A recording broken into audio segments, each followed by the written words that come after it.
बापरे. त्या माणसाने ते पाऊट करून दाखवलं मला की असं कर.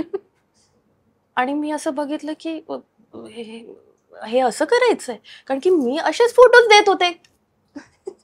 असं नाही, आम्हाला ते ग्लॅम लुक हवाय.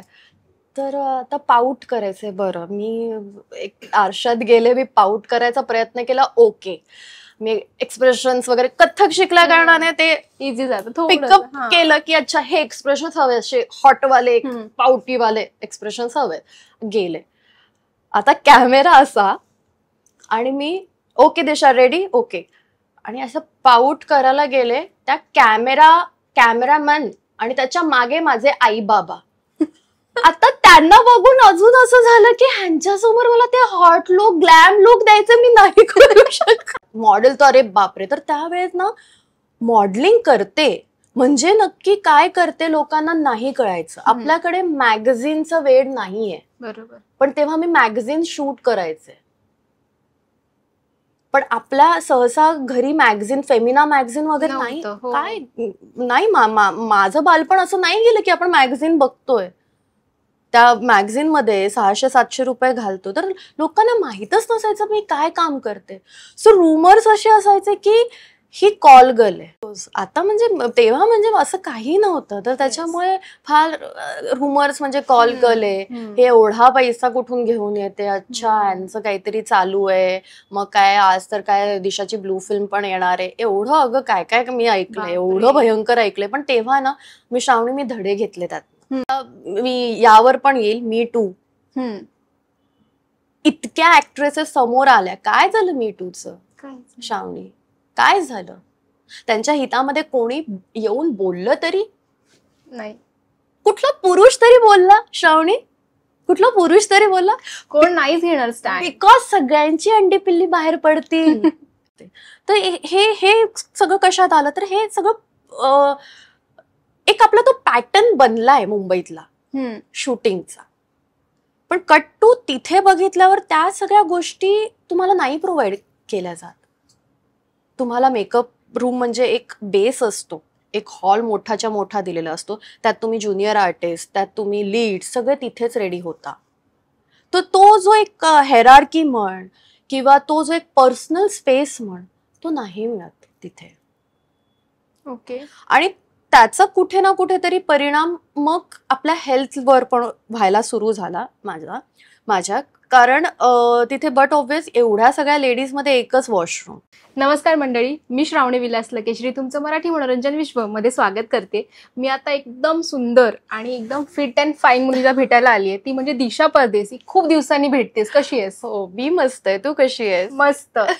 मला सांग, काय म्हणशील तुझी करिअरची सुरुवात प्रॉपर कशी झाली? बिकॉज तू मॉडेलिंग पण करतेस. हो, मी मॉडेलिंग पण करते आणि त्याआधी मी एक क्लासिकल डान्सर आहे. सो लहानपणापासून अगं मी कथ्थकमध्येच होते की लाईक डान्सची खूप आवड. तर त्यात घरच्यांचं काही म्हणजे या फील्डमध्ये एकही घरच्यांपैकी एकही कोणीच नाही म्हणजे या फील्डमध्ये. सो घरच्यांना काही माहित नाही की भरतनाट्यम आणि कथ्थकमध्ये काय डिफरन्स असतो. हो, आणि यात तुम्ही खरं सांगेन की गंमत अशी की मी माझ्या बाबांना श्रेय देईन की सगळ्या माझ्या मैत्रिणी जेव्हा भरतनाट्यम करत होत्या तर तेव्हा बाबांनी सांगितलं की नाही, माझी मुलगी काहीतरी वेगळं करणार, माझी मुलगी पर्टिक्युलर भरतनाट्यम, सगळेच भरतनाट्यम करतात तर ती भरतनाट्यम नाही करणार. सो त्यांनी खूप सर्वे केला ग श्रावणी त्यावेळेस. म्हणजे मी अगदीच 3री-4थीत असेल. ओके. आणि खूप सर्वे केला, 90sची गोष्ट सांगते. आणि त्यांनी सांगितलं की एक म्हणजे एक त्यांना कळलं की हा इथे कथ्थक शिकवणाऱ्या मॅडम आहेत आणि त्यांचे भरपूर स्टुडंट्स आहेत आणि ते माझ्या घरापासून फार लांब होतात, बऱ्यापैकी लांब होतं. सो पण नाही, माझी मुलगी इथे जाणार, कथ्थक शिकणार. बरं, ओके ढो माहित नाही कथ्थक, मी तुला सांगते का भरतनाट्यम, कथ्थक, कथकली काय असं माहित नाही. पण फक्त बाबांचा एकच हट्ट होता की माझी मुलगी शिकली तर क्लासिकल शिकणार, ती वेस्टर्न वगैरे नाही शिकणार किंवा रेकॉर्ड डान्स नाही शिकणार. आणि मी फारच लहान होते, मला काही कळायचं पण नाही. जे टीव्ही वरती जी गाणी वाजायची त्यात मी रमायचे आणि त्यात मी नाच करून दाखवायचे त्यांना. आणि मग तेव्हा मग लहानपणापासून तिथे कथ्थक शिकायला मला पाठवलं आणि माझं कथ्थकचं शिक्षण झालंय डॉक्टर सो मंजिरी देवांकडे, ज्या ठाण्यात खूप फेमस Famous अशा आहेत, हो. गुरु आहेत. सो लहानपणापासून मग अगदी म्हणजे मे महिन्याची सुट्टी जरी लागली की माझे जेवढे पण फ्रेंड्स असायचे ते गावी जायचे किंवा कुठलं तरी स्टेट फिरायला जायचे, आउट ऑफ कंट्री फिरायला जायचे आणि मी तिथे कथ्थकचं प्रशिक्षण घेत असायचे. सो म्हणजे लहानपणापासून की बेटा तुला हे करायचं. तर एक जवळपास एक 12-15 वर्ष मी कथ्थकच करत होते आणि वाव. मग तिथून थोडी थोडी सुरुवात झाली की अच्छा ही इंडस्ट्री मी एक्सप्लोर करत गेले आणि मॉडेलिंगमध्ये पण म्हणजे एक वेगळाच एक तो अनुभव होता की असंच कथ्थक करता करता माझी एक कलिग आहे, माझी सिनियर होती कथ्थकमध्ये आणि तिने मला जस्ट एकदा विचारलं की अगं माझ्या एक आहे ना आमच्या बाजूला एक मेकअप आर्टिस्ट आहे, त्या काकू मेकअप वगैरे करतात, तर त्यांना ना तुझ्यासारखी सुंदर मुलगी हवी आहे आणि अंगकाठीने अशी बारीक वगैरे. तर मी बोलले की का मेकअप करतात म्हणजे एकदमच खटाळ ग, कॉलेज म्हणजे जस्ट नुकतंच आता 11वीला, ट्रेंड माहीतच नाही काय असतं ते त्यावेळेला. म्हणजे काही मोबाईल नव्हता, इंटरनेट नव्हतं, म्हणजे गुगलमध्ये काय सर्च केल्यावर काय येईल ते गुगलकडे तेवढी माहिती नव्हती, तर आपल्याला काय असणार आहे. तर तिने सांगितलं की काय नाही, मॉडेल म्हणून तुला ते हे करतील, तुला रॅम्प वॉक वगैरे करावं लागेल. तर माझं असं झालं की चल हे पण करून बघूयात. म्हणजे अभ्यास करता करता मी कथ्थक शिकले, कॉलेज करता करता मी मॉडेलिंग केलं आणि मॉडेलिंग पण मी बऱ्यापैकी म्हणजे एक 10-12 वर्ष मी मॉडेलिंग केलंय. म्हणजे खूप मोठा गॅप आहे, मोठा काळ आहे तो की एक 15 वर्ष कथ्थक, 10-12 वर्ष मॉडेलिंग आणि असं म्हणजे असं गॅप नाही पडला ग कुठल्या गोष्टींमध्ये. म्हणजे कथ्थक असं करता करता करता मी मॉडेलिंगमध्ये गेले, मग ते कुठेतरी मॉडेलिंग आणि कथ्थक सुरू होतं, मग ते सुरू करता करता ते कथ्थकचा प्रवास थोडा कुठे कुठे कुठे कुठे असा हळूहळू संपला, मग मॉडेलिंग फुल फ्लेज सुरू झालं. मग मॉडेलिंग करता करता हे अभिनयाकडे मी वळले, मग मॉडेलिंग आणि अभिनय हे दोन्ही सुरू होतं आणि मग मॉडेलिंग थोडं थोडं कमी कमी होत गेलं आणि ते संपलं आणि अभिनयाकडे मी वळत गेले. सो असा तो एक आगळा वेगळा प्रवास होता माझा आणि कधीच मला वाटलं नव्हतं की मी या इंडस्ट्रीमध्ये येईन. म्हणजे कथ्थक डान्सर टू मॉडेलिंग म्हणजे फार वेगळं आहे का. बरोबर. आणि चल मॉडेलिंग टू ऍक्टिंग आपण एकदा विचार करू शकतो, समजू शकतो, पण कथ्थक ते मॉडेलिंग म्हणजे आणि तेव्हा म्हणजे सगळं ती श्रावणी ती एक वेळ होती, ते एक वय होतं की त्यात आपल्याला अख्खं जग एक्सप्लोर करायचं असतं की आज हे पण करून बघूयात का, ते पण करून बघूयात का. सो तसंच एक्सप्लोर करण्याच्या नादात मी मॉडेल पण झाले. पहिला कॅमेरा फेस केव्हा केलास आणि तेव्हा काय वाटलं होतं, अरे बापरे मी आता उभी आहे कॅमेरा समोर आणि काय वाटतंय? एकदम नर्वस, स्ट्रेस सगळं आलंय, सगळे आपल्याकडे बघतायत, कसा होता एक्सपिरियन्स? बरोबर. मी कथ्थक डान्सर असल्या कारणाने मी स्टेज परफॉर्मन्स भरपूर दिलेत, पण फर्स्ट फोटोशूट बरं मॉडेलिंग केलं, पहिलाच माझा जो काय मॉडेलिंगचा प्रवास सुरू झाला तो म्हणजे रॅम्प वॉक. आणि ते रॅम्प वॉक पण माहितीये ग की काय चालायचं कसं. मी फक्त ते म्युझिक ऐकलं, कथ्थकचा प्रवास होता माझ्याकडे, कथ्थकचे धडे होते, ते ताल, तो कुठल्या तालात ते गाणं वाजतंय तो ठेका धरला आणि तशी मी चालत गेले. माझ्या पुढचे जे 4 मॉडेल्स होते त्यांचं मी फक्त बघितलं, अच्छा असं बघतायत का, तसं बघतायत का, असं मी मॉडेलिंग शिकले. म्हणजे लोक आत्ता मॉडेल होण्यासाठी लिटरली प्रशिक्षण घेतात, खूप लाखो पैसे खर्च करतात, पण माझी सुरुवात अशी झाली. आणि मग मी एक 3-4 वॉक केले आणि मग नंतर त्या ब्रँड्सचेच मला फोन यायला लागले की तुम्ही तुमचे ना पिक्चर्स, फोटोग्राफ्स आम्हाला पाठवा, आम्हाला जेणेकरून प्रेझेंटेशनमध्ये आम्हाला दाखवायचे की या मॉडेलला आम्ही घेतलंय आमच्या ब्रँडसाठी. आणि फजिती ना ग तिथेच, आपल्याला माहीतच नाही, तुम्ही पोर्टफोलिओ द्या. काय असतं पोर्टफोलिओ ग श्रावणी, माहीतच नाही. नवीन मुलांना काहीच माहिती नसतं ना पोर्टफोलिओ बद्दल, फोटोज कसे प्रेझेंट करायचे तेही माहिती नसतं काहीच. म्हणजे आपण फक्त पासपोर्ट काढलेले, पासपोर्ट साईजचा फोटो काढलेला मुली, की बाबा शाळेत एखादा पासपोर्ट साईजचा फोटो लागणार आहे म्हणून आपण काढतोय. तर त्याच्यामुळे ते पोजेस कशा द्यायच्या काय, तर माझा पहिला पोर्टफोलिओ ग तो माझा फोटोशूट वाला पहिला कसा होता. फुल कॉमेडी होता, फुल कॉमेडी. बरं तेव्हा म्हणजे मी किती एक 2-2.5 हजारात त्यांनी पोर्टफोलिओ करून दिला मला. तेव्हा 2-2.5 हजार भरपूर म्हणजे होते. खूप. बाप रे, 25,000चा मी पोर्टफोलिओ केलाय असं लोकांचं बरोबर. होतं. आणि मला एका अगेन की एक कुठल्या तरी मैत्रिणीने सजेस्ट केलं की इथे छान फोटोज काढून मिळतात, तू जा त्यांच्याकडे. मग त्यांच्याकडे आई बाबा मी असे गेलो की आम्हाला ते काय म्हणतात त्याचे बरोबर. पोर्टफोलिओ असतं ना ते तशा पद्धतीने हवेत. तर त्यांनी सांगितलं ठीक आहे तुम्ही तुमच्या घरचे कपडे आणा, मी हेअर मेकअप करीन आणि मी फोटोज छान छान काढून देईन, पण तुम्ही तुमचे कपडे आणा. 11वीतली मुलगी, माझ्याकडे काही नव्हतं फोटोजसाठी, म्हणजे फोटोशूट करण्यासाठी कपडे. की त्यांनी रेफरन्सेस दाखवले की हे तुम्हाला हे असे असे घालावे लागतील कपडे. मी आणि आई असे एकमेकांकडे बघत बसलो की दिशा आपल्याकडे हे कपडे नाही आहेत ग, एकदम साधे कपडे आहेत. बरोबर. कारण की मी एक ठाणा कळव्यात वाढलेली मुलगी, तर त्यामुळे फॅशन काय असते आणि ते असे कपडे कुठे मिळतात, कुठे घेऊ शकतो हेही याची काही कल्पना नाही. तर मग घरातच जे काय होतं कसं करू शकतो हे मॅनेज कर, ते मॅनेज कर. अच्छा, तर आता स्पॅगेटी टॉप हवा, तर आपले आपण जे कुर्ताच्या आतमध्ये स्पॅगेटी टॉप घालतो, स्पॅगेटी एक इनर वेअर घालतो, तो मी स्पॅगेटी टॉप करून मी घातलाय त्या पोर्टफोलिओ मध्ये. सो अशी ती सुरुवात होती. आणि मग ते अगेन परत तेच की लाईट का यहाँ है, ये वाले लाईट को देखो असं. आणि एक्सप्रेशन्स तर नाहीच ग, म्हणजे बाद म्हणजे फुल कॉमेडी एक्सप्रेशन्स होते. मग त्यांनी ते करून दाखवलं की आम्हाला ना एक तुझे असे ग्लॅम लुक हवंय, ग्लॅम एक्सप्रेशन्स हवे. बरं ते काय असतं?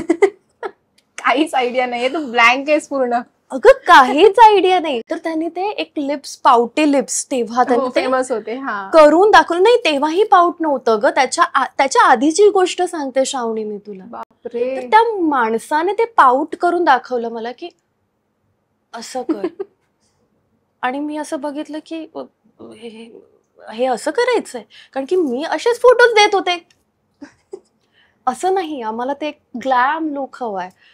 तर आता पाऊट करायचंय. बरं, मी एक आरशात गेले, मी पाऊट करायचा प्रयत्न केला. ओके, मी एक्सप्रेशन्स वगैरे कथ्थक शिकल्या कारणाने ते इझी जातं. पिकअप केलं की अच्छा हे एक्सप्रेशन्स हवे, असे हॉटवाले पाऊटीवाले एक्सप्रेशन्स हवे. गेले. आता कॅमेरा असा आणि मी ओके दिशा रेडी, ओके. आणि असं पाऊट करायला गेले, त्या कॅमेरामॅन आणि त्याच्या मागे माझे आई बाबा. आता त्यांना बघून अजून असं झालं की ह्यांच्यासमोर मला ते हॉट लुक, ग्लॅम लुक द्यायचं मी नाही करू शकत. आणि ते बिचारे असे की अच्छा हे काय, हे नवीन काहीतरी चाललंय. पण खूप ऑकवर्ड सिच्युएशन होती, खूप. कसा बसं ते पोर्टफोलिओ झाला, ओके डन. अख्खा दिवस गेला, पण केलं. आणि आठवायचं आपल्याला. तेव्हा मी ऍक्च्युली पाऊट शिकले, पाऊट कसा करावा. येस, ते तर खूप पाऊट वगैरे हे खूप नंतर आलंय, मी आधीच करून बसले होते ते पाऊट.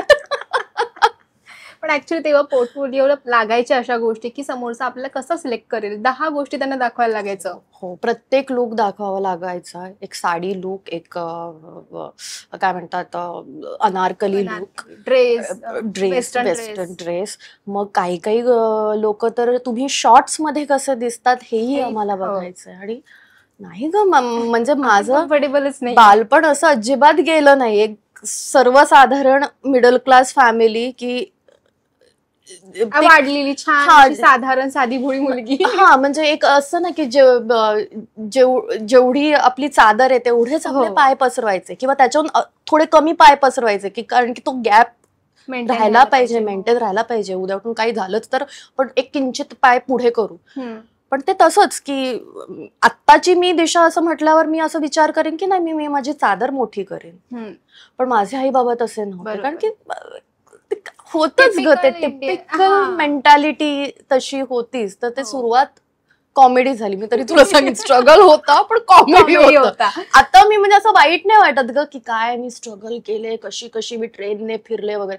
आता मला त्या गोष्टी आठवून मला गंमत वाटते आणि मी हसते. मी त्याला ते गोंजारत नाही बसत किंवा मला की नाही आम्ही खूप स्ट्रगल केलाय, की असं मी रडत बसले की मी किती स्ट्रगल. नाही, मी अरे फन होतं त्यात पण. बरोबर. आणि सोबत आई बाबा होते तर ते अजून डबल फन होता. कामाचं मग ते फळ गोड मिळतं ना, हो आणि हो ते मिळालंय तुला. हो हो खूप ऍक्टिंग गोड. कडे कशी वळालीस? वेल ऍक्टिंग कडे तेच मॉडेलिंग करत होते. मग एक तुला सांगू का, मॉडेलिंग करताना सुद्धा तुम्ही मॉडेल आहात, पण तुम्ही जेव्हा ऍक्टर मॉडेल असता ना तेव्हा तो इम्प्रेशन अजूनच बाप असतो. म्हणजे ओके. त्याचा बघण्याचा दृष्टिकोनच वेगळा पडतो ग. तर ती छाप कुठेतरी सोडायची होती मला. हम्म. आणि एक मॉडेलिंगला एक काय म्हणतात, जोपर्यंत तुम्ही सुंदर दिसता किंवा जोपर्यंत तुम्ही तुमची हाईट पर्सनॅलिटी आहे तोपर्यंत आपण मॉडेलिंग करू शकतो. बरोबर.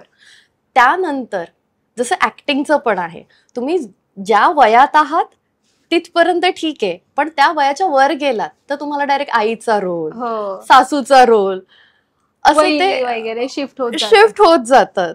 पण इथे ऍक्टिंग फील्डमध्ये हे लॉंग लास्टिंग आहे. चल मी उद्या उठून मी आईचा रोल करू शकते, मी वहिनीचा रोल करू शकते, मी काय सासूचा रोल सगळेच करू करू शकते. शकतेस. मॉडेलिंग तसं नाही. नाहीये. मॉडेलिंग मध्ये फार कट टू कट आणि लिमिटेशन्स पडतात. बरोबर. तर त्याच्यामुळे काहीतरी एक वेगळं करायचंच होतं, अजून एक्सप्लोर करायचंच होतं. आपलं काय काम इथेच थांबणारं नव्हतं की हा जोपर्यंत सुंदरता आहे, जोपर्यंत छान दिसते, फोटोजेनिक आहे तोपर्यंत चाललंय, त्याच्यानंतर पुढे काय. बरोबर. आणि मला जेव्हा मी डान्स करत गेले आणि मॉडेलिंग मध्ये आले तर तेव्हा मला यातच करिअर करायचं होतं. म्हणजे बाकीचं मला नाही, म्हणजे नावासाठी जमणारच नव्हतं तुला डिग्री ते. घेतली हो. की घरच्यांना दाखवायचंय आपल्याला डिग्री नावासाठी, पण नाही ह्याच्यातच करायचंय. आणि तो एक काय म्हणतात क्रेज होतं तुला, आणि तुला ह्याच मध्ये काही करून दाखवायचं, एक्झॅक्टली प्रूफ करायचं होतं की येस मी काहीतरी आहे, मी मध्येच स्टॉप नाही केलं बरोबर. किंवा मी मध्येच माझं जे करते ते सोडून मी काहीतरी भलतंच नाही केलं की मी IT सेक्शन मध्ये गेले, सेक्टरमध्ये गेले किंवा मी काहीतरी माझा स्वतःचा बिझनेस उघडला वगैरे. असं मला नाही करायचं होतं. मला यातच काहीतरी कंटिन्यू करायचं होतं. आणि असं करून मग मी ऍक्टिंग करे की हा ह्याला प्राधान्य जास्त आहे इथे. लोकांना खूप रिस्पेक्ट आहे ऍक्टरसाठी की लगेच की अच्छा आप ऍक्टर हो, आप इतना इतना काम किया आपने, वा वा. म्हणून मॉडेलिंग मधनं ऍक्टिंग कडे आलीस. पहिला प्रोजेक्ट कसा होता आणि ऍक्टिंग कशी शिकलीस किंवा अजूनही शिकतेस, पण ते शिकण्याची प्रोसेस असते ना, ती कुठून सुरू झाली तुझी? बापरे हो. येस ऑफकोर्स मी अजूनही शिकते आणि माणूस नेहमीच शिकत असतो, मरेपर्यंत शिकत असतो. माझा पहिला असा मोठा, म्हणजे मी TV ऍड्स वगैरे तर करतच होते, पण ते पहिला असा मोठा ब्रेक मला मिळाला म्हणजे स्टार प्रवाहावरची जी स्वाभिमान सिरियल होती त्यात मी नेगेटिव्ह कॅरेक्टर करत होते. आणि नाही ग, नेगेटिव्ह करणं इतकं इझी नाहीये, खूप कठीण आहे. म्हणजे मी एकदम हसरी बुजरी एक खोडकर मुलगी, पण डायरेक्ट नेगेटिव्ह शेड करायचंय आणि डायरेक्ट, आणि अपेक्षा वाढतात लोकांच्या.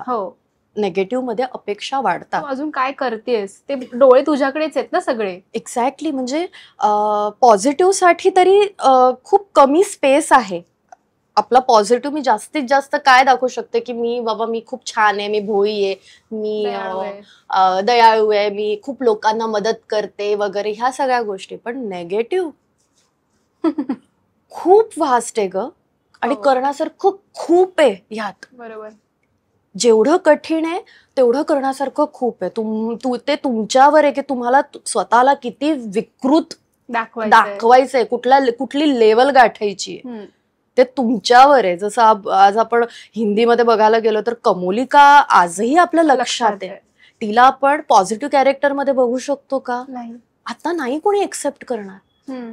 तर हे नेगेटिव्ह खूप वास्ट आहे. आणि तिथून मग मी शिकत आले. म्हणजे पहिलंच पदरी पडलं ते इतकं कठीण काम, कठीण कॅरेक्टर, आणि त्यातनं मग आहे म्हणजे, आणि नो डाऊट मला इथे समजून घेणारे आणि मला शिकवणारे भरपूर मिळाले. म्हणजे जेवढे पाय खेचणारे होते ना तेवढे पॉझिटिव्हली मला की नाही देशा, तुला कसं येत नाही, चल कर, तर असे करणारेही भरपूर होते. आणि माझा एक, मी म्हणेन की माझा एक प्लस पॉइंट आहे श्रावणी, की जेवढं माझ्यासोबत नेगेटिव्ह होतं तेवढं मी ना फॉरगिव्ह करून टाकते. ओके. मी डोक्यात आणतच नाही, मी त्या गोष्टी कुरवाळत नाही, म्हणजे बसत नाही त्या गोष्टी की अरे माझ्यासोबत असं झालं, अच्छा हिने हे केलं. नाही, म्हणजे जर माझ्यासोबत कोणी चुकीचं वागून जरी गेला आणि तो 10-15 दिवसांनी भेटला तर त्या गोष्टी मी विसरलेले असते. मी त्याला समोरून हाय हॅलो, अरे तुझं काम बघितलं, येस येस, अशी करून मी निघून जाईन. मी अशातली मुलगी. तर त्यामुळे नेहमीच मला प्रत्येक टप्प्यावर चांगली माणसं मिळाली आणि यात मी त्या नेगेटिव्ह शेड कॅरेक्टर करण्यासाठी मला त्या टीममध्ये प्रत्येकाने मदत केली, प्रत्येकाने. आणि सगळ्यात महत्त्वाचं म्हणजे माझा तेव्हाचा जो डिरेक्टर, माझा अत्यंत गोड मित्र आहे, कल्पेश कुंभार, त्या स्वाभिमान मालिकेचा डिरेक्टर आहे. त्याने मला खूप हेल्प केली त्यावेळेला. पण तुझ्या फर्स्ट टाइम इंडस्ट्रीमध्ये आलीस म्हणजे ऍक्टिंगच्या म्हणते आम्ही, हम्म, तेव्हा हम्म. तुला असं एक रुमर्स असतात की ऍक्टिंग म्हटलं किंवा इंडस्ट्री म्हटलं, ग्लॅमरस इंडस्ट्री म्हटलं की काही ना काही निगेटिव्ह पॉइंट्स असतात आणि हे सगळ्यांनाच माहिती आहे. हो हो आणि एक धाकधूक असते, अरे आपण आता तिकडे जाणार आहे, कसं होणार आहे, कोण भेटणार आहे, काय होणार आहे. तुला तसं जाणवलं की त्याच्या अपोजिट जाणवलं, पॉझिटिव्हली आणि निगेटिव्हली? बिकॉज ऑडिशन्सला म्हटलं ना की काही ना काही असतंच. बरोबर बरोबर. आपल्या कानात असतं, अरे ऑडिशन द्यायला जायचंय, कसं सिलेक्ट होईल किंवा काय ऑडिशन द्यायचे, काहीच आयडिया नसताना तू आता इथे आलीस. ते बरोबर कसं होतं सगळं? बरोबर. टचवूड, थँक गॉड की मी मॉडेलिंग मधनं ऍक्टिंग कडे वळले. बरोबर. तर त्यामुळे जे काय ते ब्रशअप म्हणतात ना, ते मॉडेलिंग मध्ये मी ब्रशअप झाले होते. झालेले होते. आणि जे तू म्हणालीस की काहीच आयडिया नसते हो. आणि खूप चुकीचे अनुभव पण येतात, तर ते ऑलरेडी मला मॉडेलिंग मध्ये ना खूप भयानक आणि चुकीचे अनुभव येऊन येऊन गेले होते मला. आणि कितीही काही म्हण, मॉडेलिंग मध्ये खूप भयानक अनुभव येतात मॉडेल्सना. तर त्यामुळे ते रुमर्स आणि ते भयंकर चुकीचे अनुभव यातनं मी लिटरली पळून निघाले होते. तर त्यामुळे जेव्हा मी ऍक्टिंगसाठी जेव्हा मराठीत आले, ऑफकोर्स भीती प्रत्येकामध्ये असते की काय होणार, कसं होणार. पण ज्या ज्या वेळेला असं चुकीचं काही माझ्यासोबत झालं ना, तर मी फार समोरच्याला ना हसून बोलले की सॉरी, पण तुम्हाला माहिती आहे ना की माझं बॅकग्राऊंड काय, मी मॉडेलिंग मधनं आले, तर हे जे तुम्ही जे करताय ना, हे मी फार आधी हे माझ्या समोर घडून गेले, तर प्लीज तुम्ही नका करू माझ्या समोर. तर त्यांना ते कळून चुकतं की नाही, इसके सामने दाल नाही गलने वाली अपनी. तर कॉन्फिडंट होता की नाही, ये तो कर लेंगे आपण. हा, शिकायला खूप मिळालं, पण तो कॉन्फिडन्स घेऊनच आले होते मी की माझ्याकडनं होईल, असं कसं नाही होईल माझ्याकडनं. पण एक नजरिया असतो मॉडेलिंग आणि ऍडव्हर्टाईज ह्या गोष्टींकडे बघण्याचा आणि तिथे काम करणाऱ्या मुलींकडे. तुला ते फेस झालं का? बिकॉज ऑब्व्हियसली तू जसं म्हणतेस की मिडल क्लास होतीस आणि ऑब्व्हियसली तुझे स्ट्रगल होता, तुझ्या पॅरेंट्सनी तरी तुला सपोर्ट केला, पण सोसायटीमध्ये किंवा आपण वावरत असतो, इंडस्ट्रीमध्ये शिफ्ट केलंस तू मॉडेलिंग टू ऍक्टिंग मध्ये, तेव्हा मग त्यांनी जो नजरिया ठेवला होता की अरे ये तो मॉडेल आहे, तेव्हा काय झालं होतं, तू त्यांना कशी उत्तरं दिली होतीस आणि अजून देत असशील? Yes yes yes yes. म्हणजे कथ्थक डान्सर, एकदम असं काकूबाई कथ्थक नाचणारी मुलगी जेव्हा मॉडेलिंग फील्डमध्ये गेली, म्हणजे मी, माझे आई बाबांनी असे असे अनुभव घेतलेत की बाकीच्यांना काय झालं ना श्रावणी, त्यावेळेला ना मॉडेलिंग काय असतं हे लोकांना माहित नव्हतं. तेव्हा इंस्टाग्राम नव्हता, गुगलवर फार कमी माहिती होती, लोक नाही तेवढे अभ्यासू होते या क्षेत्राबाबत, या क्षेत्राशी काही संबंध नव्हता. आणि आता असं म्हणायला गेलं तर माझ्या बिल्डिंग मध्येच एक 100 फोटोग्राफर असतील, 10-15 मॉडेल्स असतील. तेव्हा एका एरियात सुद्धा मॉडेल किंवा ऍक्ट्रेस, अरे ते तर खूप वेगळ्या राहतात, मॉडेल तर अरे बापरे. तर त्यावेळेस ना मॉडेलिंग करते म्हणजे नक्की काय करते लोकांना नाही कळायचं. आपल्याकडे मॅगझिनचं वेड नाहीये. बरोबर. पण तेव्हा मी मॅगझिन शूट करायचे, पण आपल्या सहसा घरी मॅगझिन, फेमिना मॅगझिन वगैरे नाही, काय नाही. माझं बालपण असं नाही गेलं की आपण मॅगझिन बघतोय, त्या मॅगझिन मध्ये 600-700 रुपये घालतो. तर लोकांना माहितच नसायचं मी काय काम करते. सो रुमर्स असे असायचे की ही कॉल गर्ल आहे. प्रेडिक्टेबल होतंय. पण लोकांना नाही समजत या गोष्टी की ऍक्च्युअली काय येते, आणि नावं ठेवायला असेच उभे असायचे. हो, कारण की ते दिसतच नाही ना. आता जर मी ऍक्टिंग केली तर मी सिरियल मध्ये दिसते, मी जर नाटक करत असते तर एक बातमी येते की ही नाटक करते. मॉडेलिंगचं तुम्ही काय, म्हणजे सर्वसामान्य घरात ते काहीच येत नाही. बरोबर. तर नक्की तू काय करते, एखाद्या कुठल्या तरी ऍड मध्ये तू दिसली टीव्हीवर चालताना की अच्छा हा हा, पण बाकीच्या इतर वेळेला ही कुठल्या शूटला जात असते? अच्छा, म्हणजे ही कॉल गर्ल आहे. अच्छा, ही रात्री 12-12 1-1 वाजता येते.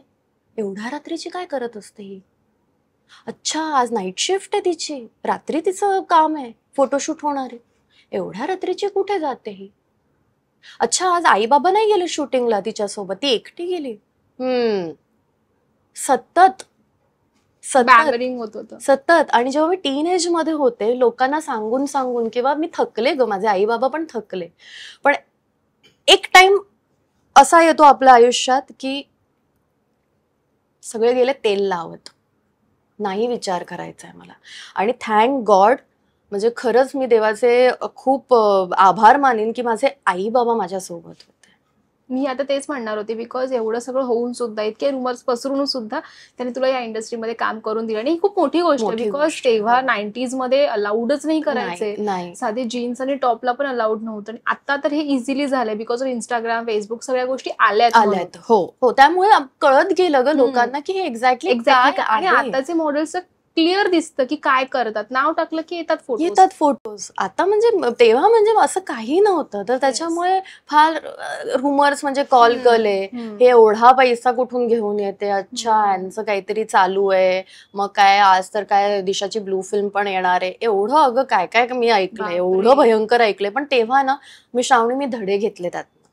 मी जे आज तुला सांगते की मी नेगेटिव्ह गोष्टी सोडून देते, तेव्हा ना टीनेज होते, मी फार लहान होते. बरोबर. तर तेव्हा ना तुम्ही घेऊन बसायचे. मला चांगलं आठवतंय की मी 1-1.5 वर्षांसाठी मी काम सोडलं होतं माझं. एवढी मी डिप्रेशनमध्ये गेलेले. डिप्रेशन म्हणजे मी घाबरलेले ग, की मी नाही अशी तरी लोक का म्हणतात.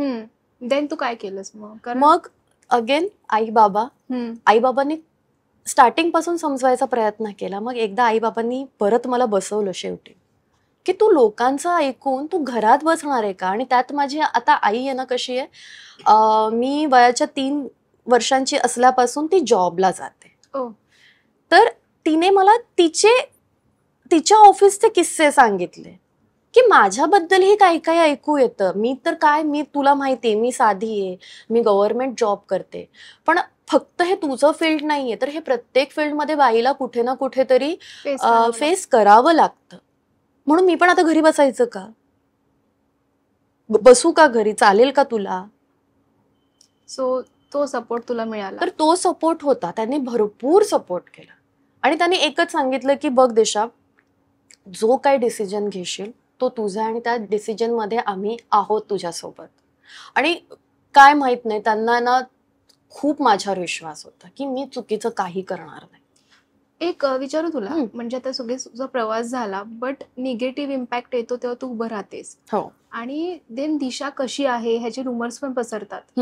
मग तुझा स्वभाव एक असतो, लोक प्रेडिक्ट करतात, आणि तू ऍक्च्युअली वेगळी आहेस. हो हो हो. तू बोलतेस एक, समोरचा वेगळा अडॅप्ट करतो आणि त्या गोष्टीला वेगळं. हे कधी झालं होतं का? सी, हे प्रत्येक वेळेला होतं ग.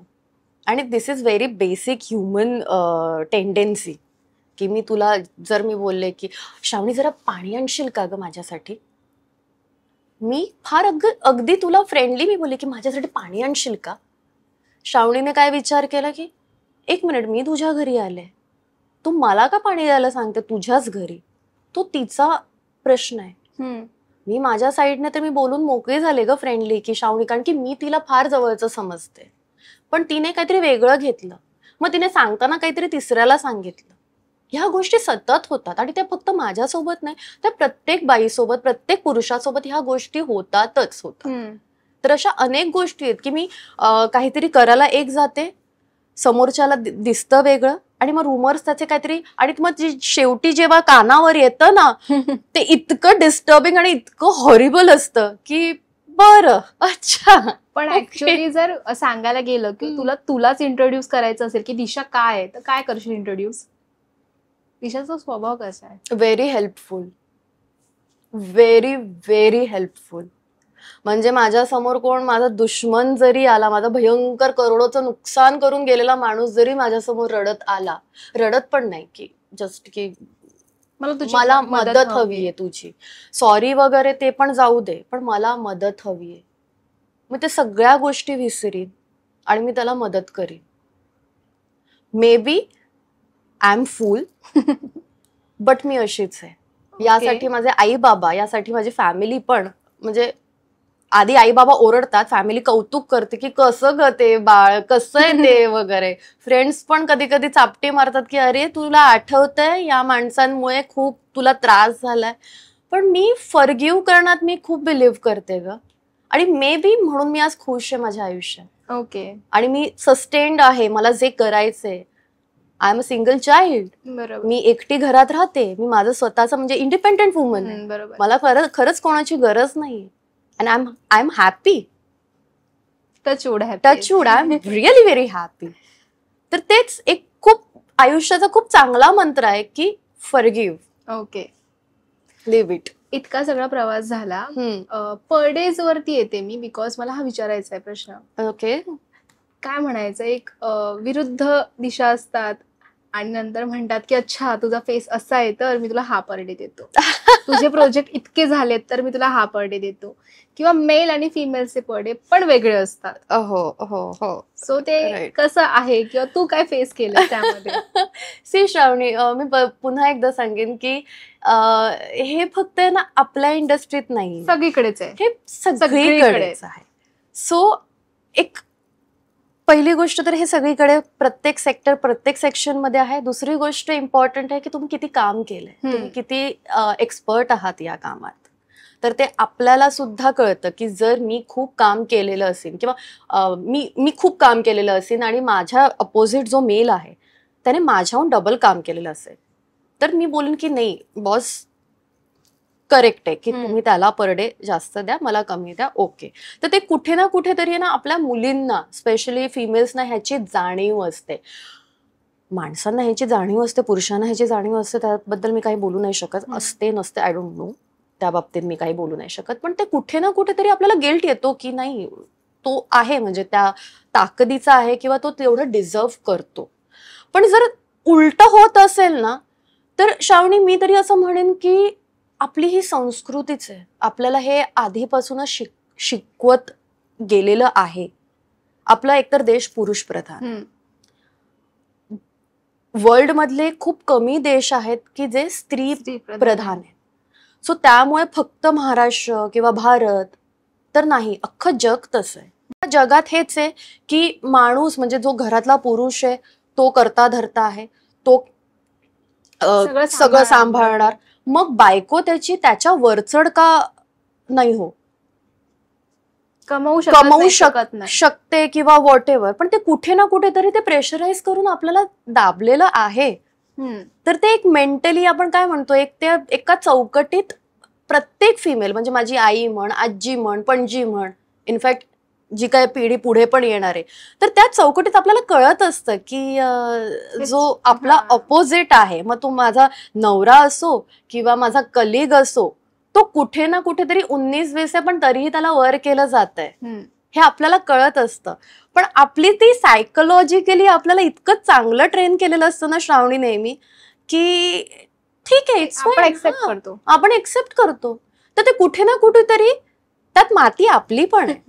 एकतर तुम्ही पॉझिटिव्हली घ्या किंवा ती गोष्ट निगेटिव्हली घ्या, कुठे ना कुठेतरी आपण ते एक्सेप्ट करते की चल ठीक आहे, तुला असं वाटतं ना, तुला हे हवंय ना. अगेन मेल इगो अत्यंत वाईट. आणि पुरुषांना एक म्हणतात ना, एक स्वतःला सेफ ठेवणारा एक तो त्यांचा जो एक ऑरा असतो, मेल इगो, त्यांनी ठीक आहे बाळगावा.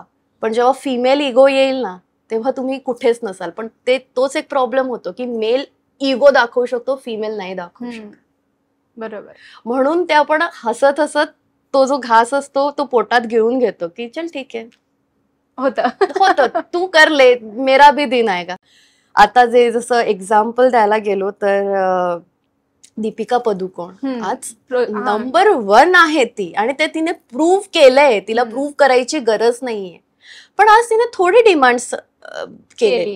डिमांड्स पण नाही, मी तर डिमांड पण नाही म्हणणार का, मी त्याला नेसेसरी डिझर्व किंवा नीड की ते बाबा एवढे तास मी काम करणार आणि मला या गोष्टी हव्यात. का तर ती आई झालीये, त्याच्यावर इतका इश्यू केला, इतका की तिला काढून टाकलं काय, म्हणजे नको नको, ती शी इज व्हेरी अनप्रोफेशनल गर्ल वगैरे. अच्छा, म्हणजे ह्या आधीचे तिने जे प्रोजेक्ट केले तेवढे मोठे मोठे, त्याच्यात ती अनप्रोफेशनल होती का? नाही ना. आत्ताच का तिने असं काय जगावेगळं डिमांड्स केलेत? बरं, हेच जेव्हा हिरो डिमांड करतो तेव्हा एक तरी न्यूज येते आपल्याकडे? नाही येत. नाही. बिकॉज आपल्याला ते कल्चरच तसं करून घेतलंय श्रावणी. आणि त्यात कारणीभूत जेवढा पुरुष आहे तेवढा फिमेल्स पण आहेत, स्त्रिया पण आहेत. बिकॉज आपण ह्या गोष्टींना बढावा दिलाय. बरोबर. बिकॉज आपल्याला हे शिकवलं गेलंय. मुलगा सगळं करू शकतो, मुली नाही करू शकत. पण हे तू फेस केलंयस का की समोरच्याला जास्त पेमेंट येतो आणि तुला कमी येतो? ऑफकोर्स केलंय. किंवा समोरच्याला छान एक रूम दिलीये आणि आम्ही बाबा 2-3 एकत्र रूम शेअर करतोय, तर असं खूपदा झालंय. पण बोलून काही अर्थ नाही. एकदा आवाज उठवायचाय तर सगळ्या स्त्रियांनी आवाज उठवा. एकटी मुलगी नाही करू शकत. लोक हसतात. हे मी खूप चांगला एक्सपिरियन्स घेतलाय. आता मी यावर पण येईल, मी टू. इतक्या ऍक्ट्रेसेस समोर आल्या. काय झालं मी टूचं श्रावणी? काय झालं? त्यांच्या हितामध्ये कोणी येऊन बोललं तरी नाही? कुठला पुरुष तरी बोलला श्रावणी? कुठला पुरुष तरी बोलला? कोण नाहीच घेणार स्टँड. बिकॉज सगळ्यांची अंडी पिल्ली बाहेर पडतील. श्रावणी, ते कोणीच परफेक्ट नाहीये. बरोबर. सो त्यामुळे एक आहे बाबा, म्हणजे ते एकतर सगळ्यांनी मिळून त्या गोष्टींना सामोरं की बाबा गेलं पाहिजे की नाही नो बोलायला शिकलं पाहिजे. नाहीतर हे आहेच आपलं, जसं आहे तसं सुरू आहे. तर पण तरी पण जे खूप आधी म्हणजे माझ्या पणजींनी आजींनी जे फेस केले, थँक गॉड श्रावणी आपण खूप चांगल्या जनरेशन मध्ये आहोत की तेवढं आपल्याला फेस करता येत नाहीये. पण मे बी असं इन फ्युचर होईल की इक्वली सगळ्या गोष्टी होतील. मे बी आपले एक 10-12 जनरेशन नंतर. पण तोपर्यंत आहे होतच राहणार. हे सगळं एकदमच छान सफर केलेस आणि सांगतेस पण खूप चांगलं आहे. पण मला अजून एक एक्सपिरियन्स ऐकायचा आहे.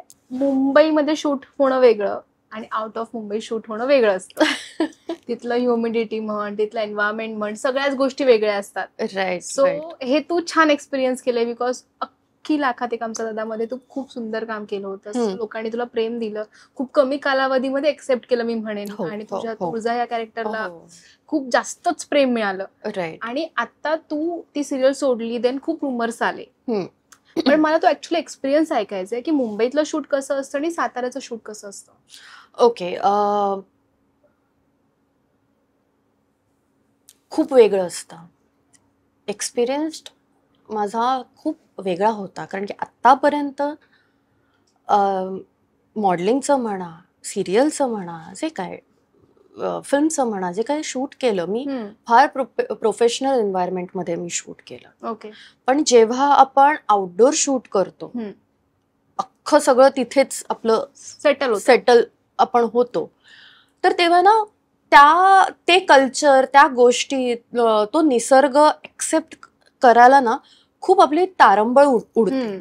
आणि त्यात पण कसं, मी मुंबईतली, मी ठाण्यातली वाढलेली, सगळं सिटीमध्ये फिरणारी ती मी मुलगी, की मी रात्री बेरात्री आपण कसेही आपण बोलू शकतो, वावरू शकतो. आता ते सातारा पण नाही, सातारा जिल्हा, पण त्यातलं पण वाई मधलं पण एक रिमोट एरिया की ज्याच्यात आजूबाजूला काहीच नाही ग. अंधार पडला तर स्ट्रीट लॅम्प पण नाही. बापरे. अशा ठिकाणी म्हणजे जिथे मी एक मॉडेल वगैरे ग्लॅमरस अशी राहणारी मुलगी, ती कम्प्लिटली 360 एक अपोजिट डिरेक्शन मध्ये ती एका रिमोट एरियामध्ये जाते. आपल्याला खूप वाटतं की आपण करून घेऊ, कारण की हे आपलं काम आहे आणि करायलाच पाहिजे. पण ते एन्व्हायरमेंट आपल्यासाठी सूट होतंय का? आपल्याला तेवढा रिस्पेक्ट किंवा तेवढ्या त्या गोष्टी पुरवल्या जातायत का? कारण की त्या गोष्टी ऍट द एंड ना कसं होतं माहितीये का, ते आपल्या मेंटल आणि फिजिकल हेल्थवर त्या गोष्टी डिपेंड असतात. आणि त्याचा काय परिणाम त्या गोष्टींवर होतो. आज माझ्या मेंटल किंवा फिजिकल हेल्थवर त्या गोष्टींचा परिणाम व्हायला सुरू होतो. तर अगेन की त्यांची काय म्हणतात, शूटिंगवाली जी सिस्टीम होती ती फारच वेगळी होती. आणि तिथे वेगळ्या पद्धतीने शूट केलं जातं. तिथे टाइम बाळगला जात नाही आणि ज्या गोष्टी आपल्याला इथे व्यवस्थित मिळतात त्या गोष्टी तिथे नाही मिळत, परिपूर्ण नाही फॉर मिळत. एक्झाम्पल म्हणजे फॉर एक्झाम्पल की लाईक जेव्हा आपण मुंबईत सिरियलचं शूट करतो या व्हॉट एव्हर XYZ शूट करतो, फिल्मचं शूट करतो, तर प्रत्येकाला किमान म्हणजे 3 जरी खोल्या असतील तर त्या 3 खोल्यामध्ये एका खोलीत 2 ते 3 लोक असतात, लिमिटेड लोक बरोबर. असतात. त्याच्यामुळे स्पेस आपल्याला मेंटेन राहते वगैरे, सगळ्या गोष्टी मेंटेन. हायजीन एक महत्वाची गोष्ट असते. तर हे सगळं कशात आलं तर हे सगळं एक आपला तो पॅटर्न बनलाय मुंबईतला शूटिंगचा. पण कट टू तिथे बघितल्यावर त्या सगळ्या गोष्टी तुम्हाला नाही प्रोव्हाइड केल्या जात. तुम्हाला मेकअप रूम म्हणजे एक बेस असतो, एक हॉल मोठाच्या मोठा दिलेला असतो, त्यात तुम्ही ज्युनियर आर्टिस्ट, त्यात तुम्ही लीड, सगळे तिथेच रेडी होता. तर तो जो एक हेरार्की म्हण किंवा तो जो एक पर्सनल स्पेस म्हण तो नाही मिळत तिथे. ओके. आणि त्याचा कुठे ना कुठेतरी परिणाम मग आपल्या हेल्थवर पण व्हायला सुरू झाला माझ्या. कारण तिथे बट ऑब्वियस एवढ्या सगळ्या लेडीजमध्ये एकच वॉशरूम.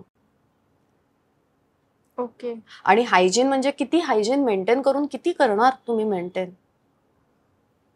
तर प्रत्येक वेळेला की अरे हे स्वच्छ करा किंवा हे असं करू नका, हे झाडून द्या, तर या प्रत्येक गोष्ट म्हणजे तिथे काहीतरी कलकल कलकल कलकल. म्हणजे प्रत्येक, मी असं नाही म्हणत की सगळ्या मुंबईतल्या गोष्टी पण परफेक्ट असतात. सगळीकडे काही ना काही प्रॉब्लेम होतो. पण प्रॉब्लेम असा असावा की त्याचं काहीतरी सोल्युशन काढता येईल. पण जर सोल्युशनच नाही निघत असणार आणि त्याचा कुठेतरी परिणाम आपल्या शरीरावर किंवा आपल्या मानसिक जर त्रास होत असेल तर आपण तिथून निघालेलं बरं, मला तरी असं वाटतं. आणि तोच डिसिजन घेतला मी आणि मग मी निघाले तिथून. कारण की शेवटी मला डॉक्टरचा कॉल गेला की नाही दिशा, हे नाही वर्कआउट होणार आहे. सो एक्स्ट्रीम जाऊन तुझ्या अगदीच हॉस्पिटलाइज प्रॉब्लेम्स वाढण्यापेक्षा तू तिथे थांबवलेलं बरं. अगदी हॉस्पिटलाइज महिनाभर होण्यापेक्षा तू इथेच स्टॉप कर. बरोबर. आणि तू ये आता पुन्हा मुंबईत. पण ह्या सगळ्या वेळामध्ये तुझी मेंटल हेल्थ कशी होती? बिकॉज ऑब्व्हियसली स्ट्रेस्ड आउट असणं आणि 14 तासाच्या वरती काम तुझं आता तू म्हणते होत होतं आणि तिथे ऑब्व्हियस आउटडोर असलं की ना एक लिमिटेशन्स नाहीये. ते म्हणतात इथेच तर राहायचंय. हे मी ऐकलंय खूप वेळा, खूप जणांकडून ऐकलंय ऍक्च्युली, इथेच तर राहायचंय आपल्याला. हो हो हो. सो त्यावेळी तुझं मग डिप्रेशन किंवा स्ट्रेस्ड आउट, तुला एन्झायटीज झाले का आणि तुला काही प्रॉब्लेम्स असे फेस करावे लागले का? ऑफकोर्स मला काय हे ह्यातनं सगळी लोक गेली आहेत. सगळी म्हणजे आज मालिका करणारा प्रत्येक माणूस या फेस मधनं जातो. पण डिपेंड्स. आज जर मी मुंबईत मालिका करत असते तर मे बी मला हा फेस थोडा कमी माझ्यावर आला असता, हा ताण कमी आला असता की बाबा एक आपल्याला ना माइंडला चेंज पण हवं असतं ग. रोज मी डाळ भात नाही खाऊ शकत किंवा रोज मी ताटचं जेवण नाही जेवू शकत, रोज मी बिर्याणी नाही खाऊ शकत. जर मी रोज बिर्याणी खाते तर कधी ना कधी मला डाळ भात आवडेल किंवा खिचडी भात आवडेल मला, की नुसतंच मी सूप प्यायले, पेज प्यायले तेही आवडेल जर मी बिर्याणीच खात असेल. बिर्याणी लाईक आपण मोठं मानतो ना की हा राज चांगलं जेवतोय, पण मला भाताची पेज आवडेल मग त्यावेळेला जर मी रोज बिर्याणी खात असेल तर कुठे ना कुठे ते चेंज मला तिथे नाहीच ग. तर त्यामुळे मी काय, सगळेच आर्टिस्ट त्या गोष्टीतनं सफर करतात की मी रोज श्रावणीला कसं बघू किंवा श्रावणी रोज मला कसं बघेल. तेच तेच तेच तेच तेच तेच त्यामुळे ना मेंटली पण त्रास होतो या गोष्टींचा. मग अगेन मी या गोष्टींसाठी मी बोलीन की आपण फार बेसिक आणि मिडल क्लास फॅमिलीतनं येतो, पण हे जे काउन्सिलर्स असतात किंवा आपण सेशन्स घेतो या गोष्टींकडे ना लोकांना माहितच नाही आणि फार दृष्टिकोन वेगळा या लोकांचा या गोष्टींकडे. पण हे एक नीड आहे. जर तुम्हाला तुमच्या गोष्टी, आज मी माझ्या गोष्टी जर आतल्यात मी दाबत राहिले तर खूप ब्लास्ट होतो, नंतर मी वेडी होईन. म्हणून कितीतरी लोक बोलतात की तुमच्या मनात जे काही येतंय तुम्हाला राग येतोय, तुम्हाला रडू येतंय किंवा तुम्हाला गप्प बसायचं, व्हॉट एव्हर जे काय ते तुम्ही भडास काढा, तुम्ही मनात ठेवू नका. आणि ते कुठे ना कुठेतरी तो प्रॉब्लेम होतो. सो अशा वेळेला काय करावं, तर जे सेशन्स असतात काउन्सिलर्सचे ते घ्यावेत, मैत्रिणींसोबत टाइम स्पेंड करावा, आईसोबत बोला. आता प्रॉब्लेम काय होतो ना, की आपण जेव्हा आई बाबांना फोन करतो आपण ओपनली काही बोलू नाही शकत. नाहीच. एक वेळ येते, आज माझी आई अत्यंत जवळची मैत्रीण, पण इतका लांब डिस्टन्स इतका लांब डिस्टन्स की मी तिला काही बोलले असते की अगं मी थोडीशी माझी तब्येत खराब होते, तर तिने तिथे टेन्शन घेतलं असतं. सो अशा वेळेला काय बोलणार आपण? बरोबर. सो तो मेंटल ताण असतोच. जर मी मुंबईत असते तर ऑफकोर्स जर मला लवकर मी सुटले किंवा मी व्हॉट एव्हर 10:30 वाजता माझं पॅकअप झालं तर मी डिनरला गेले किंवा एक फिल्म बघितली, चलो उद्याचा कॉल टाइम आता उशिराचा आहे तर एक फिल्म बघितली किंवा घरी येऊन मी कुक केलं किंवा घरचं काहीतरी मैत्रिणीला भेटले. तसं तिथे काही नाही. तिथे थिएटर्स नाही, तिथे मॉल तर दूरचीच गोष्ट तिथे म्हणजे काहीच नाही एक ढाबा वगैरे ते तिथपर्यंत, बाकी असं काही वेगळं नव्हतं. तर ते कुठे ना कुठेतरी ते मेंटल आणि देन ते फिजिकल तो ताण येतो. बरोबर. काही म्हण. पण मग ह्या सगळ्या पूर्ण वेळी जेव्हा तू सगळं सफर करत होतीस आणि देन तुला असं वाटलं मला शेअर करायचंय कोणासोबत तरी, बोलायचंय, बोलणं महत्वाचं असतं, बोलायचंय आणि ह्या सगळ्या गोष्टींना सॉल्युशन शोधून काढायचंय, तसं कोणी होतं का? येस, मी माझ्या थेरपी चालू केल्या होत्या. ओके.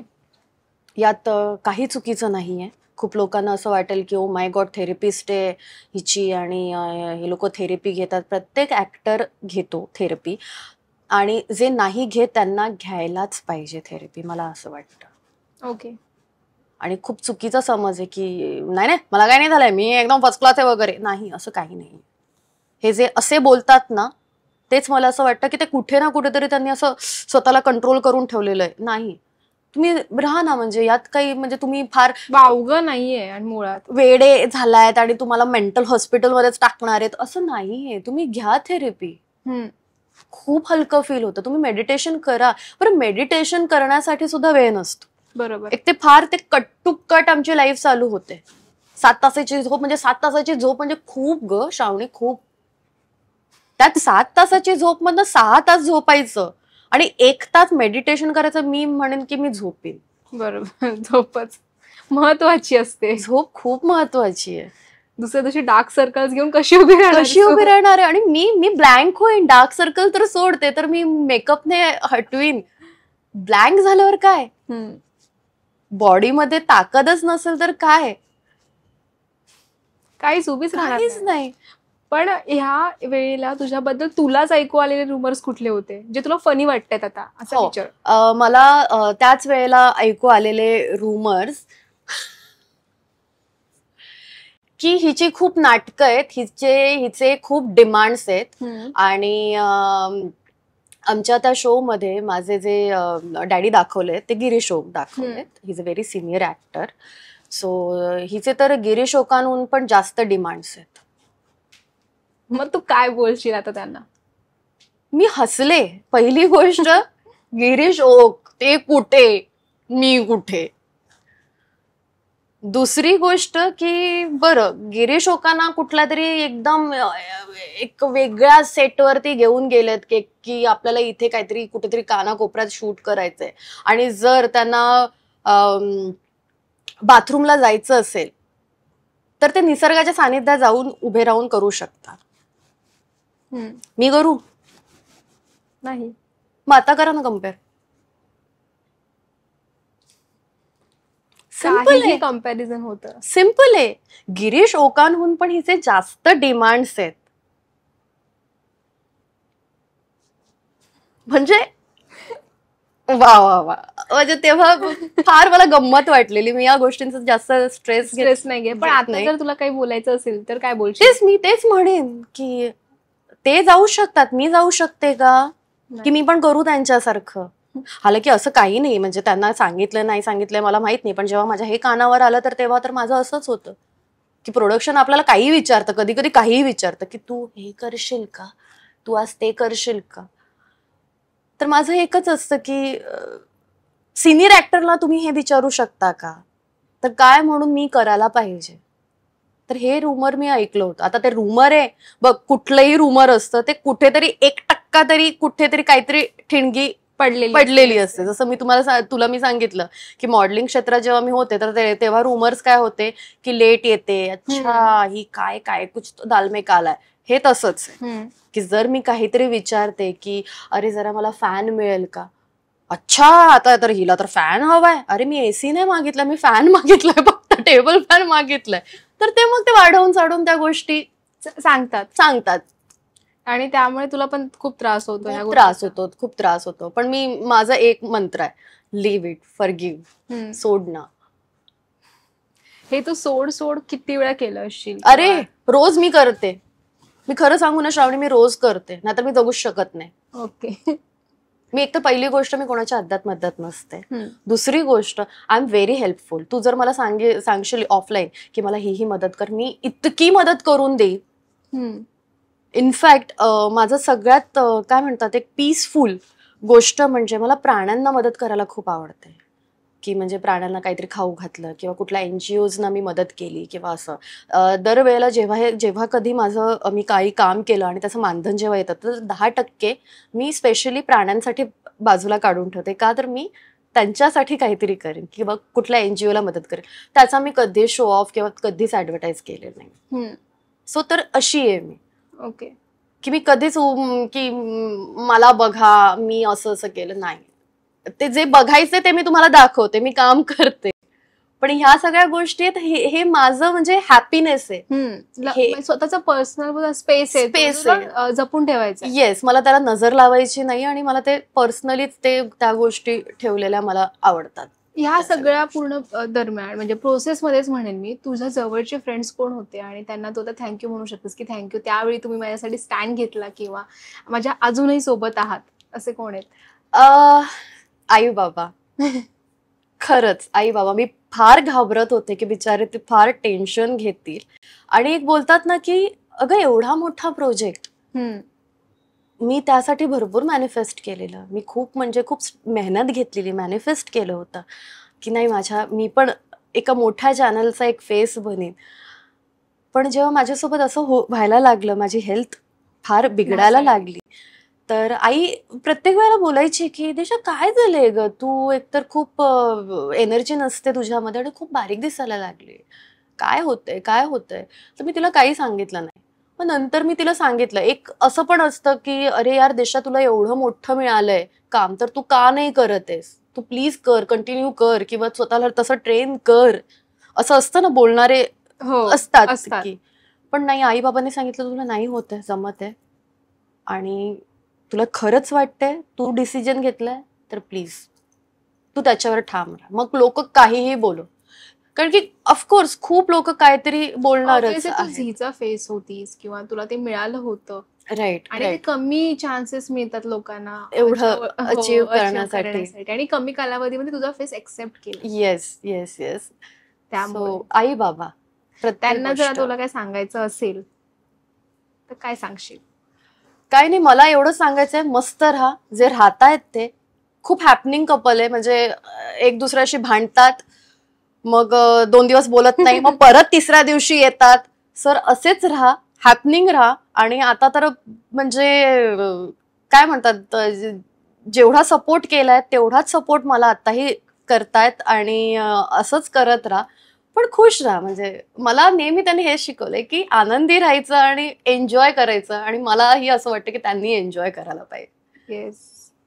आलं की बाबा रिटायर्ड झालेत कोविडमध्ये. आई यावर्षी ऑगस्टमध्ये रिटायर्ड होणार आहे. वा, कॉंग्रॅच्युलेशन. सो माझं एकच म्हणणं आहे की आता तर 24 तास दोघे तर मस्त भांडण करा, रडारड करा, हसा, एन्जॉय करा लाईफ, कुठे बाहेर फिरायला जा, पण फुल ऑन लाईफ जगा, मजा करा.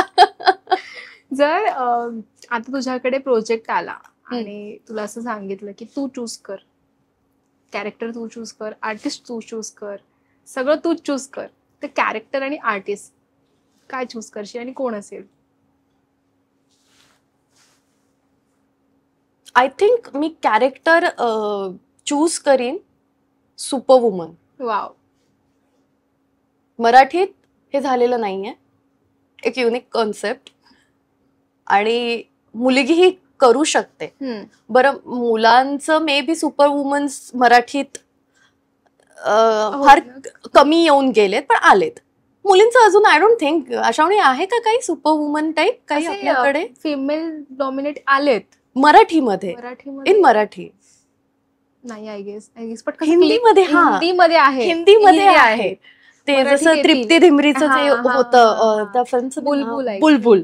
हा, तर तशा टाईपचं मला काहीतरी करायला आवडेल, आणि पण मराठीत आपल्या भाषेत तसं काहीतरी युनिक काहीतरी कॉन्सेप्ट करायला आवडेल, जे सेन्सिबल पण आहे आणि युनिक पण आहे आणि जे पटण्यासारखी आहे. येस.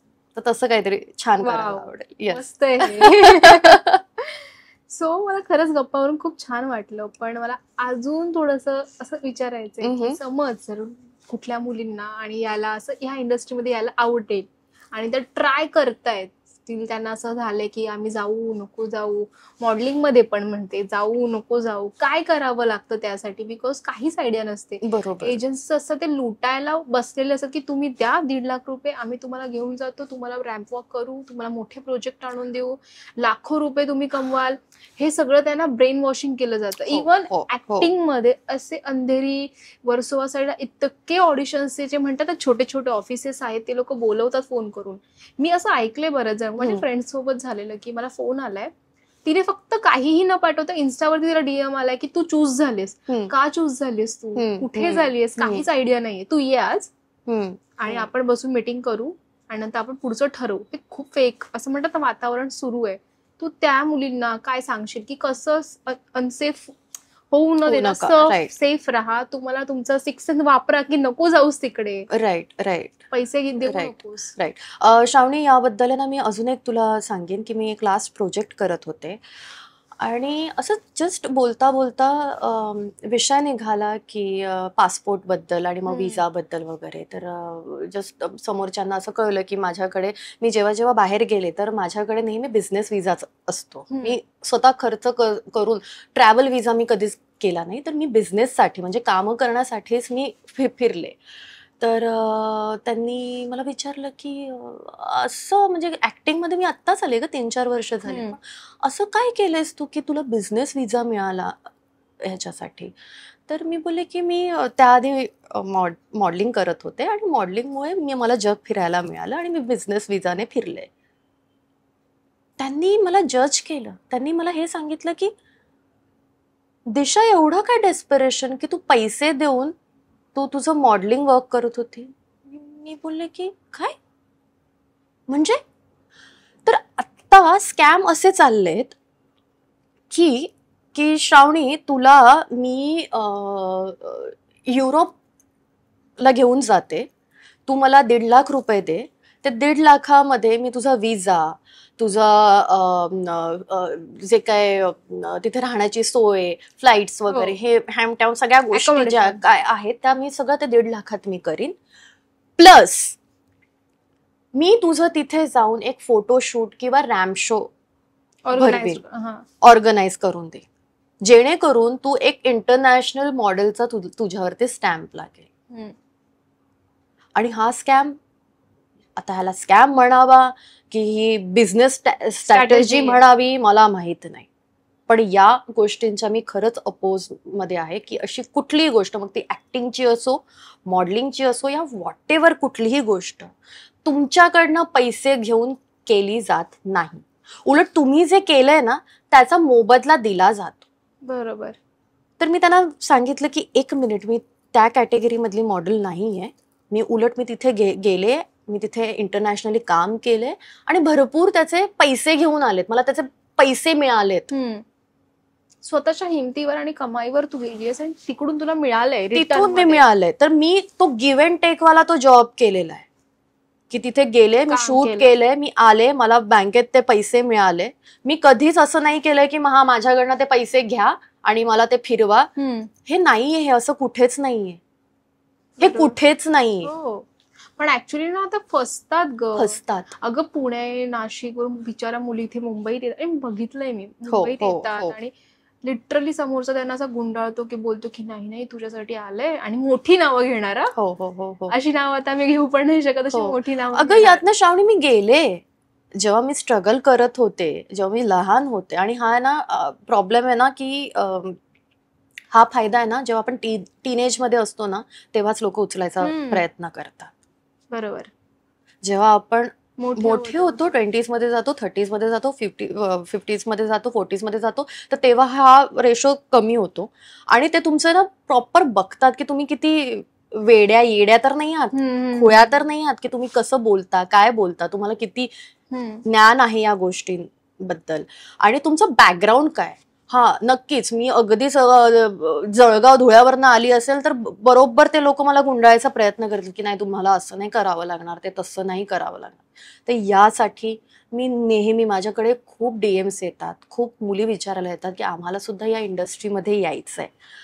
मी आधी त्यांना सांगते की तुम्हाला यायचं आहे ना, हे कन्फर्म आहे ना, तुम्ही आधी तुमच्या आई बाबांना सांगा, त्यांना विश्वासात घ्या. काही गरज नाहीये. खूप लोक करतात ही अशी गोष्ट आणि खूप मिसाले पण दिली जाते त्या गोष्टींची की बघा बघा त्यांनी काय केलं, की आई बाबांना पळून, म्हणजे आई बाबांना खोटं बोलून ते शहर सोडून पळून येतात आणि इथे स्ट्रगल करतात. तसं प्लीज करू नका, प्लीज. आणि जिथे आपल्याला असं वाटतंय, स्टार्टिंगच्या डेज मध्ये प्रत्येक मिटिंगला आपल्या आईला किंवा बाबांना घेऊन जा. मीही तेच केलंय. माझे तर आई बाबा दोघे यायचे शूटिंगवर, आई बाबा दोघे यायचे. मग काही बोलू दे त्यांनी की लहान आहे, काही आहे लहान, समजत नाही काहीला, एकटं यायचं नाही, यायचंय मला. सो तुला काय वाटतं की त्यांनी काय करावं? बिकॉज काय होतं माहितीये की त्या खरंच कन्फ्युज असतात. हो आणि बिचारा त्यांना काही माहिती नसतं कसं काय वावरायचं, काय बोलायचं, किंवा पेड इन सेन्स लाईक लहान एक छोटी अमाऊंट दिली जाते आणि त्यातून पण एक कट होतात, मिळतच नाही 4-4 महिने, 5-5 महिने. सो त्या बाबतीत काय बोलायचंय? हे बघ, व्हॉट एव्हर अमाऊंट जे काय, छोटी असो मोठी असो, केपेबल आहात तुम्ही, किती कामं केली आहे त्यावर ते त्या गोष्टी डिपेंड असतात. पण हा, तुमच्याकडनं कोणी पैसे घेऊन तुम्हाला काम देत असेल तर ते चुकीचं आहे. कित्येकदा असंही होतं, म्हणजे मी सुद्धा केलंय की आमचं बजेट नाहीये पण तू येऊन करून देशील का. कित्येकदा असं होतं की हा त्यांचं बजेट नाही पण तो प्रोजेक्ट मला आवडलाय, मला करायचंय, मग तिथे मी पैशांच्या मागे धावत नाही. पण त्यांनी माझ्याकडनं पैसे घेतलेत का? मी जर काम करते, एक तर तुम्ही पैसे देऊ नका किंवा त्याचा मोबदला द्या. मी पैसे टाकून मी जर करत असेल तर ते ती गोष्ट चुकीची. आणि जिथेही नवख्या मुलांना मुलींना जर वाटत असेल की हे मला चुकीचं वाटतंय, तिथे सरळ सरळ आई बाबांना घेऊन जा. किंवा एक बोलतात ना की कोण तुमच्या जे क्लोज असतील, भले आई बाबा नाही यायला ठेवू शकते, नाही यायला बोलतायत की जमत आहे की नाही यायचंय वगैरे, तर तुम्ही मावशीला घेऊन जा. एक कोणीतरी मोठ्या व्यक्तीला आपल्यासोबत घेऊन जा तिथे, की तो समोरच्यावर एक धाकही राहतो. भले त्या माणसांना काही कळत नाही, माझ्या आई बाबांनाही काही माहित नव्हतं हे काय असतं, धाक असतो, पण तो धाक असतो. ते रिस्पेक्टफुली बोलतात, एक घाबरून बोलतात. तुम्हाला जे काही चुकीचं विचारणार असतील तर ते विचारणार नाही, तुम्ही त्याचा ट्रॉमा नाही घ्या. बरोबर. तर मला हेच सांगायचं की स्टार्टिंग डेज मध्ये तुम्ही तुमच्या आई वडिलांना घेऊन जा. आणि डिपेंड्स पण असं बोलतो ना, आपण निग्लेक्ट पण करू शकत नाही, ते महत्वाचं आहे. हो, ब्लॅक होल आहे. हो हो. आणि कसं असतं, आपण श्रावणी तू मुंबईचीच आहे. हा, तर ते आपल्यामध्ये ना तो एक धाडसीपणा, एक तो इंडिपेंडेंट आपण फिरू शकतो वगैरे, बिकॉज आपलं ते तसं आणीमान आहे. आपलं लहानपण गेलंय तसं, आपल्या आई बाबांनी तसं बनवलंय आपल्याला तेवढं, की बिकॉज आपलं तसं शहरच तसं आहे, आपलं सिटीज आपली तशी आहे की केअरफ्री आहे. आज दिल्लीला गेल्यावर अंधार झाल्यावर तुम्ही 9-10 नंतर तुम्ही नाही फिरू शकत, एकटी मुलगी नाही फिरू शकत. पण तेच मी माझ्या मुंबईमध्ये आरामात आपण 2-3 वाजता मी एकटी फिरू शकते, मला कसलीच भीती नाहीये. हो, तर त्यामुळे तुम्ही हे बघा की ह्या गोष्टी किती खूप मॅटर करतात ग, खूप मॅटर करतात. सो मला नेहमीच असं वाटतं की कुठेही म्हणजे असं वाटलं की दीदी काय करू ग मी, असं विचारणारे भरपूर छोट्या छोट्या पोरी आहेत की आम्हाला मॉडेलिंग मध्ये जायचंय, तर एजन्सीज आहेत, ते तुम्हाला हेल्प करतील, तुम्ही त्यांना जाऊन भेटा मॉडेलिंगसाठी जायचंय तर 3-4 एजन्सीज मोठमोठ्या आहेत, तुम्ही गुगल सर्च केलं की त्या 3-4 एजन्सी येतात, त्यांना जाऊन भेटा, त्यांना कॉल करा, तुम्ही समोरून जा. भीती वाटत असेल नक्कीच आई वडिलांना घेऊन जा, नक्कीच दीदीला घेऊन जा, मैत्रिणीला नका घेऊन. त्यांना माहितीच नसतं, आपल्या वयाच्या असतात. ते उलट आहे ना, जो जर चुकीचा माणूस समोरचा बसलेला असेल ना, तर तो श्रावणी तुझ्या मैत्रिणीला की आप क्या करते हो, अच्छा आपको नहीं इंटरेस्ट है, अरे आप तो इतने खूबसूरत दिख रहे हो, आप भी असे बोलणारे पण आहेत. मैत्रिणीला नका घेऊन जा की ती पण अशी लाजेल. नाही, एका मोठ्या स्ट्रॉंग माणसाला घेऊन जा की जो केपेबल आहे, माहितीये. माहित नसलं तरी चालेल, एक इन्स्टिंक्ट येतं ना की हा समोरचा व्यक्ती काय बोलणार. ह्या गोष्टी लहान मुलांना बरोबर माणसाला कळतं, फसवतोय, बरोबर, गुंडाळतोय, पैसे घेतोय. बरोबर. सो सस्टेन्ड राहा. मला असं वाटतं, मला ना खूप चांगलं एका फ्रेंडने सांगितलेलं की दिशा, तू कधी ना असं वाटलं ना की यार इंडस्ट्रीमध्ये काहीच होत नाही, इतके वर्ष मी स्ट्रगल करते, मेहनत घेते, नाही, असं नाही. इंडस्ट्रीमध्ये सस्टेन्ड राहणं आणि जेवढं तू इंडस्ट्रीला देशील, जेवढं तू दाखवशील की तू मेहनत घेते, की तू चांगला विचार करते, तेवढी इंडस्ट्री तुला डबल ट्रिपल देईल इन फ्युचर. पण तू सस्टेन्ड राहा, तू मध्येच सोडू नकोस, कन्सिस्टंट राहा. हो, गोष्ट. मला तुझ्या अख्ख्या प्रवासामध्ये तुला अशी गोष्ट असेल ना की माझ्या कानाला खडा आहे, हा, ती काय असेल जी तू अशी ठरवलेस की कानाला खडा आहे, हा आता मला करायचं नाहीये?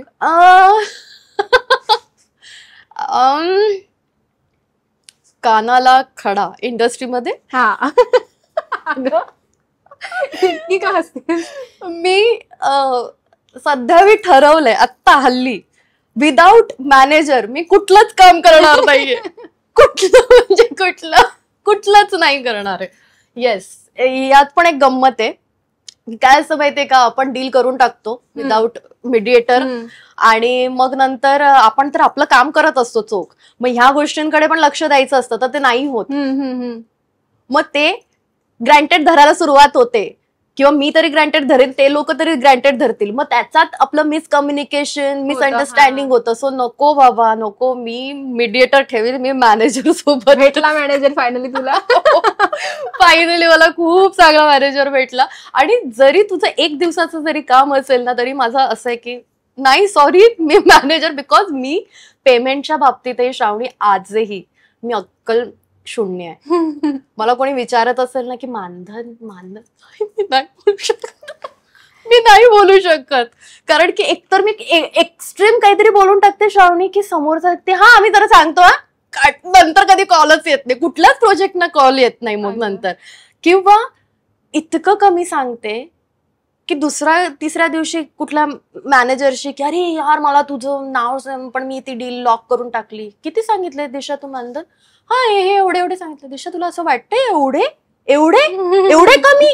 तुला कळतंय तू किती कमी मानधन सांगितलंय? सो बेटर की मी तुम्ही काही सांगा, तुम्ही काम सांगा, मी 24 तास काम करेन, पण मानधन आणि जे काय बाकीच्या गोष्टी ते प्लीज मॅनेजरशी बोला. मी नाही विदाउट मॅनेजर काम करेन. हा कानाला खडा आहे. येस, की मी नाही, मध्ये नाही पडणार आहे, आणि ते आपलंच नाव खराब होतं. सो बेटर की ओके, तू बोल. या सगळ्या प्रवासाला जर तुला एका शब्दात मांडायचं असेल, मी कथ्थक पासूनचे आतापर्यंतचा विचारते, अख्ख्या पूर्ण प्रवासाला जर तुला एका शब्दात मांडायचं असेल तर काय मांडशील? मज्जा. येस, मज्जा. मी खूप मजा केली. नाईस. मी खूप मजा, म्हणजे अक्षरशः तुला सांगू नये, मी फक्त कथ्थक आणि हे तर आपलं प्रोफेशन वाईज झालं. मी लहानपणापासून मी खूप खोडकर हसणारी मुलगी आहे, मज्जा करणारी मुलगी आहे. सो आता अशी खंत नाहीये. कामाच्या बाबतीत आहे, अजून खूप काही अचीव्ह करायचंय, पण उद्या जर मृत्यू येणार असेल मला, तर मला खंत राहणार नाही की अरे यार मी हे केलं नाही, की अरे गिल्ट नाही राहणार, रिग्रेट नाही राहणार की काहीच मी सगळं केलंय. मला जे हवं होतं, माझी बकेट लिस्ट आज तू बघायला गेली ना, ऑलमोस्ट पूर्ण आहे, कम्प्लीट आहे ऑलमोस्ट, कारण की मी सॅटिस्फाईड आहे ग. हा, कामासाठी मी नाहीये, ऑफकोर्स मला अजून स्वतःला इम्प्रूव्ह करायचं, अजून मोठं काहीतरी करताना मला स्वतःला बघायचंय, पण मी लाईफ खूप हसत खेळत आणि मजा करत घालवली. तेवढीच रडले पण आहे, कारण की तेही इमोशन आहे, तेवढीच रडले पण आहे, पण पटकन माझा म्हणजे तो मूड असं चेंज करायला जाम, म्हणजे मी आहे बाबा की मी सतत ते रेंगाळत नाही वाटत Yes. की ओ गॉड माझ्यासोबत काय झालं, ते मीना कुमारी नाही बनत मी. मी हसत राहते. गेलं छान आहे गेले हे सगळे तेल लावत. हे छान आहे, खरंच मला आवडलं. सो मी शेवटी येते. मला खरंच छान वाटलं गप्पा मारून. खूप गप्पा मारायच्या आहेत, पण एक Yes. वेळेचं बंधन असतं आपल्याला, Yes. सो ते पाळणं गरजेचं असतं. जर दिशाला काही सांगायचं राहून गेलं असेल किंवा असं असेल की माझ्याशी मी बोललीच नाहीये, ही गोष्ट मी मला सांगितलीच नाहीये अच्छा दिशाला, अच्छा. मी सांगितलीच नाही आणि मला तर सांगावीशी वाटते, ती कुठली गोष्ट असेल आणि तू काय समजवशील स्वतःला? इंडिपेंडेंट आहेस, इंडिपेंडेंट राहा. कसं असतं ना की मुलगी आहे, शेवटी एकटी आहे. हम्म. आई वडीलही टेन्शन घेतात की अरे बापरे कसं होईल. होतं सगळं छान. आणि हेच मला आज माझ्या स्वतःला सांगावंसं वाटतंय. गरज नाहीये पुरुषाची किंवा एक कोणतरी हवं सोबत. मैत्रीण पण असू शकते. का नेहमी पुरुषच असायला हवा किंवा का लग्नच करायला हवं.